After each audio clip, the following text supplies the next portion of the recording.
You may have heard about sex differences in human navigation. Why are there sex differences in navigation?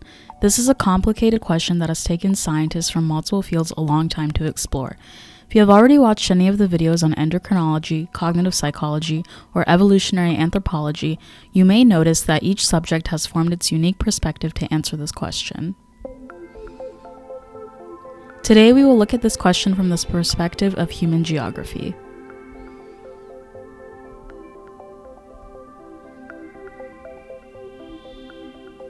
Before we dive into the question, let's first answer the question, what is geography? Geography is the study of Earth as the home of humanity. Because geography itself is a very interdisciplinary field, geographers have a very broad spectrum of research interests. For example, what are the effects of climate change? How can we estimate the fluctuation of water cycles in a region? How can we estimate vegetation coverage from satellite imagery? How does poverty distribution influence governmental policy? Geographers who are more interested in the relationship between humans, place, and space are called human geographers. As a subset of geography, human geography studies places and the relationship between people and their environments. Human geographers ask questions such as how do natural disasters influence people's lives? How do diseases get transmitted among people? Are population changes in different countries predictable? And what are different kinds of spatial behaviors and interactions? Spatial behavior and interactions are fundamental ideas of human geography. Spatial behavior refers to how people behave in space. For example, long-distance traveling and walking around can both be considered spatial behavior. Anything that people do that varies across locations can be considered spatial behavior. Spatial interaction is the dynamic flow process from one location to another, such as the transportation of food products. Anytime people, materials, or information is exchanged from one place to another can be considered spatial interaction. Then, what do human geographers study about spatial behavior and interaction? There are three domains of geographical phenomena that human geographers are interested in when it comes to spatial behavior and interaction. The first domain examines how materials and energy are transported. This includes commodity exchanges that buy, sell, and trade raw materials and manufactured products. The second domain examines how humans travel, including studies on mobility. The third domain looks at how communication takes place. This communication can be movement of ideas or information. In particular, geographers are interested in understanding how communication links different locations. The domain most relevant for the question on sex differences in navigation is the domain of human travel. In order to study how humans travel, we need to divide travel into two main types. One type is temporary travel on a small scale, such as daily commute, when you return to your home at the end of the day. The other type of travel is a more permanent, large-scale travel, such as migration. In that case, people move permanently to a new location. Navigation is common to both these types of human travel. In other words, navigation is an indispensable part of human travel on both small and large spatial and temporal scales.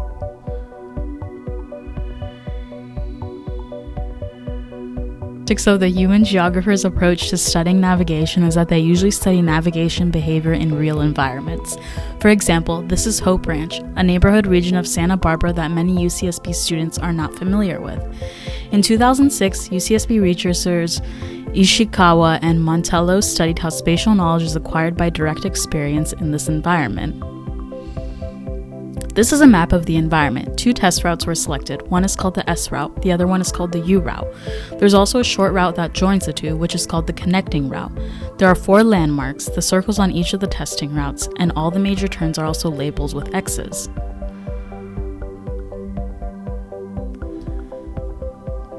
The participants put on a blindfold before they were driven to the study area so that they couldn't learn anything about where they were going or the area nearby the testing region. After arriving at the starting location of the testing area, the participants were asked to remove their blindfold and learn routes. For the first 3 weeks, the participants learned the S route and the U route separately. During each route, the experimenter would briefly stop at each landmark and ask the participants to remember the name and location of the landmark. After 2 exposures to the first route, participants were asked the distance and directions between the 4 landmarks within the first route. Then participants were taken to the second route, and they learned the names and locations of the 4 landmarks on the second route. Then they estimated the directions and distances between landmarks within the second route.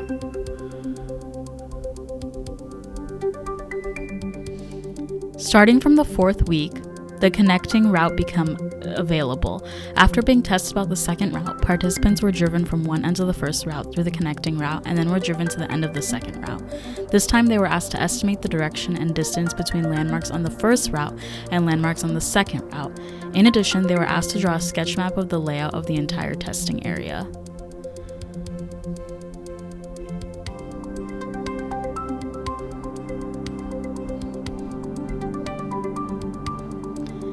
Here are some examples of the sketch maps. Compared with the actual map, we can easily tell that some sketch maps were accurate while others were poor.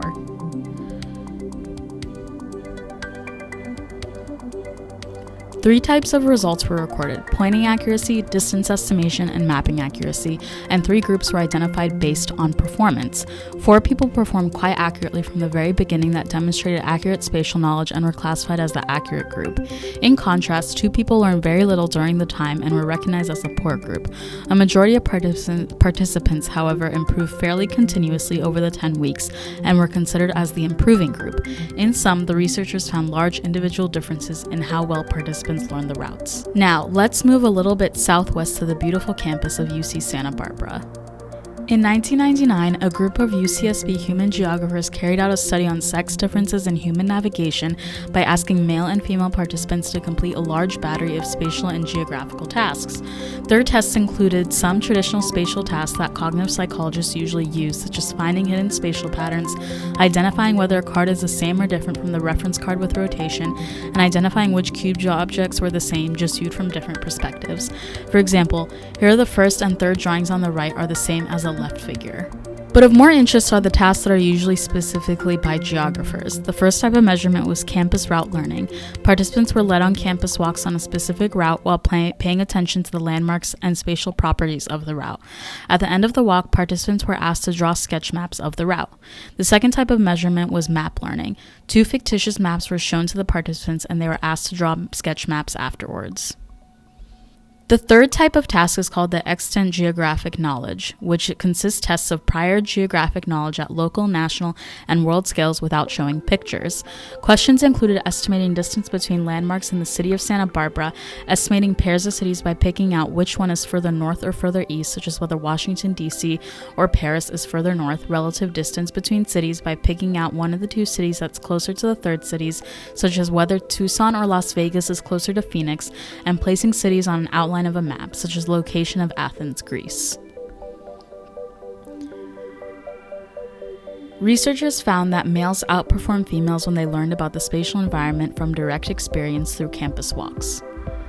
However, for spatial knowledge that people were already familiar with, such as indicating whether Las Vegas or Washington, D.C. is closer to the city of Phoenix, no clear sex differences were found. In addition, no clear sex differences were found when spatial information was acquired from reading a map, such as learning the layout of the fictional cities from a map.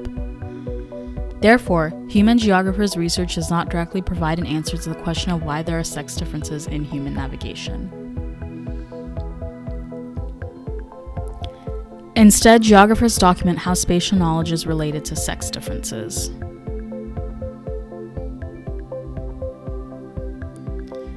Human geographers are actually very well interested in another question: does the environment itself influence navigation? A study in 2001 examined this question by specifically testing people from different regions within the United States. In this online survey, people first answered demographic questions such as where they came from. Then they were asked to choose a destination location about 5 to 15 miles from their home that was a store, post office, school, church, or workplace. And then they were to imagine that a friend was visiting their home and had asked for directions to the selected destination. The participants then wrote down the directions they would give to the friend. The route directions mentioned and people's answered were coded for different types of information. The researchers expected to find sex differences in the type of spatial information that people used. For example, words such as north, south, east, or west that were used to indicate which way to turn or which way a person would be heading were considered to be cardinal directions. Building, topographical features including lakes, bridges, and road curves, as well as traffic lights and signs were considered to be landmarks. Researchers found that women referred to landmarks such as buildings more often than men did, whereas men referred to cardinal directions more often than women did. perhaps of even greater interest is the factor of where people came from. Researchers found that both women and men referred to cardinal directions more often if they lived in the Midwest or West than if they lived in the Northeast or South. Cardinal directions were also used more often by people who lived in areas where the roads were arranged in a grid-like pattern. Therefore, the environment people live in has a big influence on people's navigation strategies, and sometimes this influence could even overshadow the sex differences in navigation. Now, let's think about 2 questions as you ponder sex differences in navigation. The first question is, where did you grow up? Was it in the mountains or near the ocean? Was it a dry desert region or more like a forest surrounded by trees? If you lived in a city, is it an old city or a newly developed city? What are the typical layout characteristics of the city you grew up in? The second question is, how do you navigate? Do you tend to refer to closer landmarks such as buildings or further landmarks such as mountains as cues? Do you tend to take shortcuts? Do you like to use GPS or maps? And do you think there's any link between the layout of the place you grew up in and the strategy you tend to use when you find your way?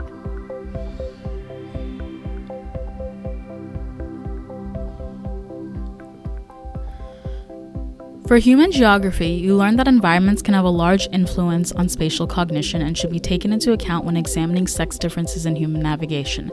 However, there are still many questions that are unanswered, such as what social aspects, including culture, economics, and health, influence sex differences of navigation.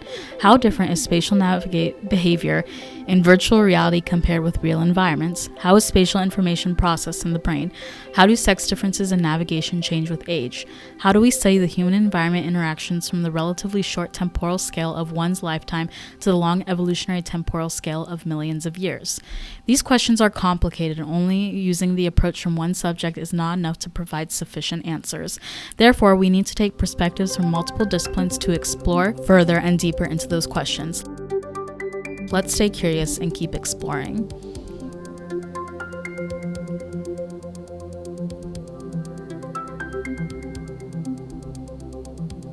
Thanks for watching and joining me. Take care.